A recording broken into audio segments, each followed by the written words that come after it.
Morning, it's good to be with you, and just pray that through the two services we may have a sense of the Lord's presence amongst us. Just have a prayer, then we'll have a look at the scriptures together. Father, we thank you for bringing us together this morning, and our focus of this gathering is the Lord Jesus. Father, I pray that our minds might be taken up completely with him. The hymn writer says, turn your eyes upon Jesus. Look full in his wonderful face, and the things of this earth will grow strangely dim in the light of his glory and grace. Father, may that be our experience here this morning as we turn to your word now and pray that you would magnify the Lord Jesus Christ to our minds. We ask this in his name. Amen. Philippians chapter 2. So where we're going to be reading from.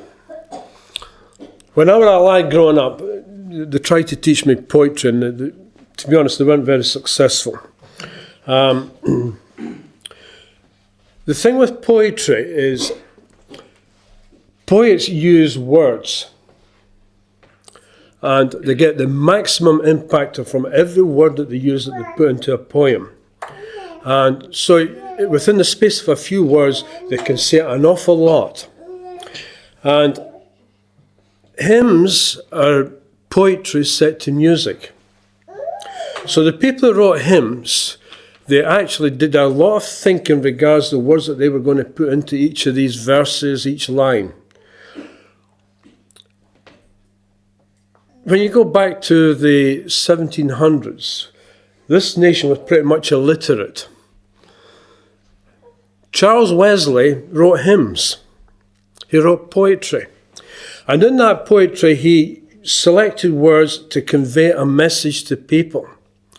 And the idea behind it was that I want to get spiritual truth, the scriptures, into the minds and the hearts of these people who are going to these Methodist congregations. So he did it through poetry. And they did it to a meter and to rhyme so that they could remember it. They set it to music so it really stick in their minds.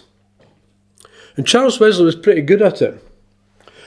He wrote a hymn, which we only sing it in December. Now, that was really unfortunate, you know. Hark the herald angels sing. Hail the veiled in flesh the Godhead see. Hail the incarnate deity, pleased as man with man to dwell. Jesus our Emmanuel. Not many words. But when you begin to examine and break down what Wesley said in these few words, 4 lines, you have encapsulated the truth of God incarnate. And you can spend a long time exploring what Wesley said in these few verses, a few lines. That hymn, that verse, informs our minds. But the other thing that poetry was used to do was to touch our emotions. You watched the last night of the proms. I don't know how patriotic you are and all the rest, but I am. A royalist. I watch these songs being sung. Rule Britannia and all of that kind of stuff. Yeah, it makes me feel good. Touches the emotions. Hymns are the same. Thank you for the cross, Lord. Thank you for the price you paid, bearing all my sin and shame. In love you came and gave amazing grace. Thank you for this love, Lord. Thank you for the nail-pierced hands. Wash me in your cleansing flow. Now all I know your forgiveness and embrace. Touches the heart. The first century was no different.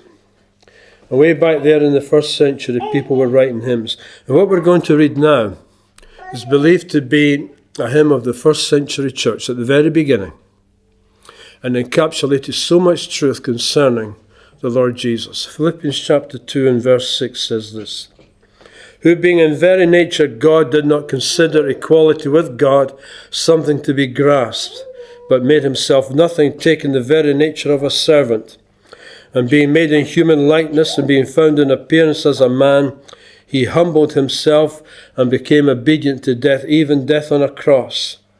Therefore God exalted him to the highest place, gave him the name that's above every name, that at the name of Jesus every knee should bow in heaven and earth and under the earth, and every tongue confess that Jesus Christ is Lord, to the glory of God the Father. That's the word of the Lord. Jesus, God from eternity. It says in verse 6, he was in the very nature of God. Other versions say he was in the form of God.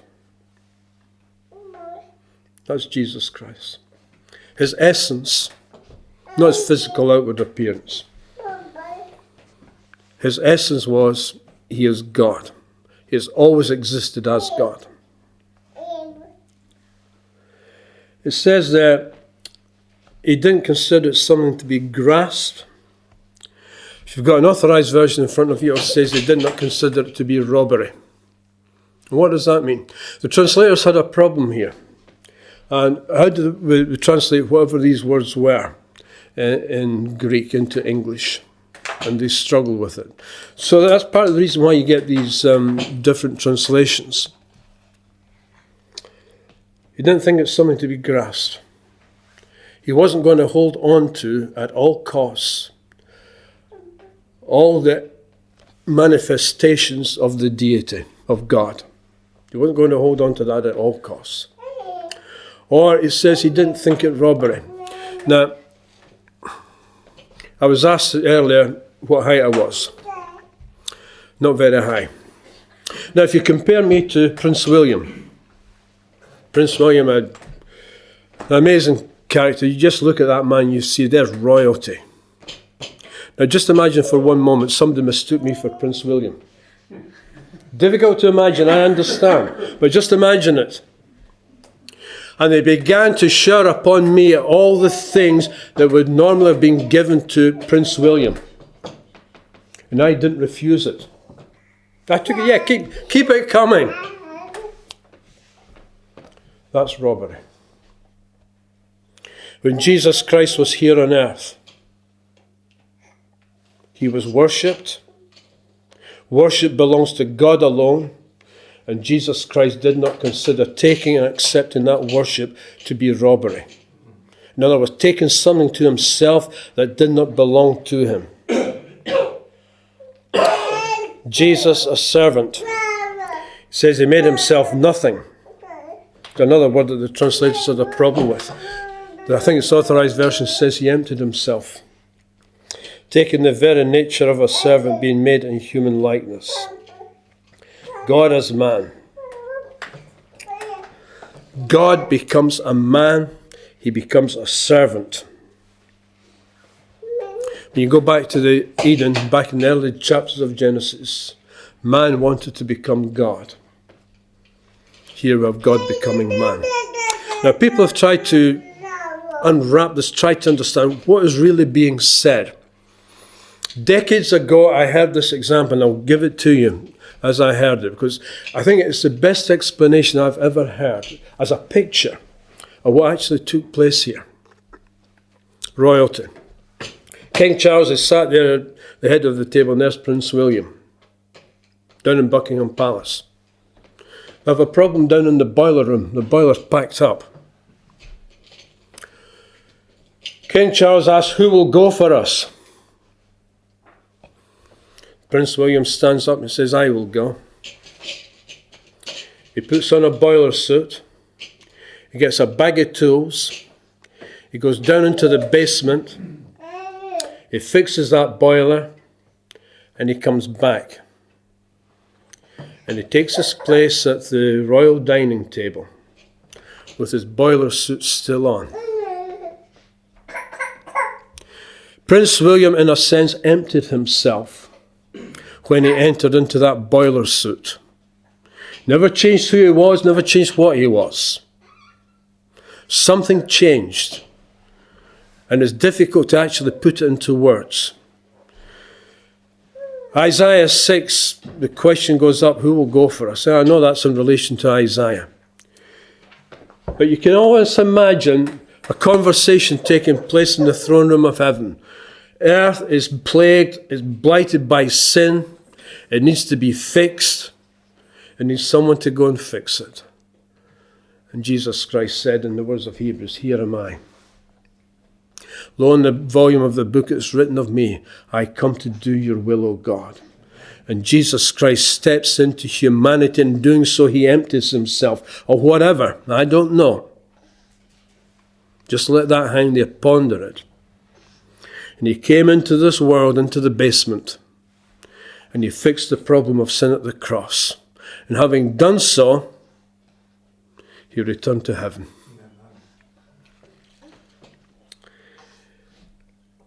It says he humbled himself and became obedient to death, even death on the cross.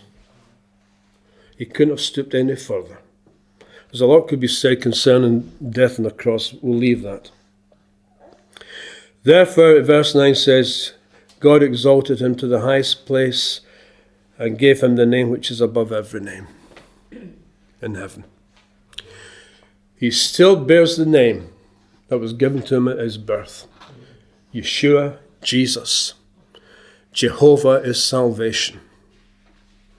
That is the thing which characterized Jesus Christ above everything else. He brought salvation within the reach of every one of us when he came into this world. And God has given him the name which is above every name, that at the name of Jesus, every knee will bow, tongue confess that he is Lord. That in itself is an interesting statement. Isaiah 42 verse 8 says, I am Jehovah, that is my name. I will not give my glory to another or my praise to idols. Yet here is Jesus Christ. He's receiving worship. He's given the highest place in heaven. Psalm 148 verse 8 says, let them praise the name of Jehovah, for his name alone is exalted, his splendor above the heavens, above the earth and the heavens. What do you make of that? In my simple mind, I'm not a particularly bright individual. But when I put all that lot together, what it's telling me is this. The man who walks the streets of Galilee, Judea, Jerusalem, that was none other than God as a man walking amongst men. He is Jehovah. He is God, and that man is exalted in heaven. At Bethlehem, Jesus Christ became something that he never had been before. He became a man. He didn't cease to be God. He became something in addition. And that will be forever, through the countless ages of eternity. He will remain a man. He will remain a Jew. The Lion of the tribe of Judah, so is described in the last book of the Bible. He is the person we've come to worship this morning. He alone is worthy of our praise. Just as we get into things, I wonder if we could sing number 17 in Believers. Behold the Lamb with glory crowned, to him all power is given. No place too high for him is found, no place too high in heaven. Hope we know this one, a tremendous song. He fills the throne above, he fills it without wrong. The object of his Father's love, the theme of angel song. Number 17.